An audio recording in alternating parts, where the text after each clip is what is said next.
మూడోది దస్తావేజీ రాయడంలో గోప్యత, అదేవిధంగా దస్తావేజీ రాయడంలో భద్రత, అదేవిధంగా దస్తావేజీ రాయడంలో రక్షణ. ఈ పంచసూత్రాలు ఉంటేనే ఆ దస్తావేజీలో ప్రజలాస్తి నిలబడుతుంది.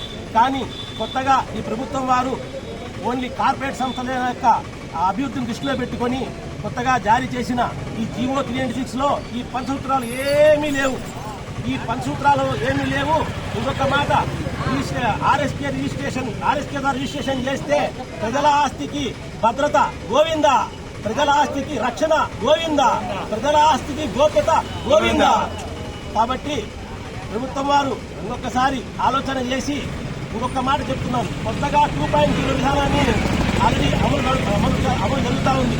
కానీ అందులో ఒక తప్పు ఉన్నది. ఏంటంటే ఇప్పుడు ఒక వయసు మీరిన వృద్ధులు వీలునామాలు ఏదైనా రాయాల్సి వస్తే మంచం మీద కదలని పరిస్థితిలో ఉంటే ఒకప్పుడు మనం ఏం చేసేవాళ్ళం అంటే ప్రైవేట్ అటెండెన్స్ చేసేవాళ్ళం. కానీ ఈ కొత్తగా వచ్చిన ఈ 2.0 విధానంలో ప్రైవేట్ అటెండెన్స్ ఏమీ లేదు. అది మేము వచ్చిన రోజు నుంచి డబ్బులు పెడుతున్నా కానీ దాన్ని పట్టించుకున్న నాదులే లేవు. ఈ కొత్తగా విధానం ప్రవేశపెట్టి వాళ్ళ యొక్క ఈ వృద్ధుల యొక్క హక్కుని హరించినారు మీరు.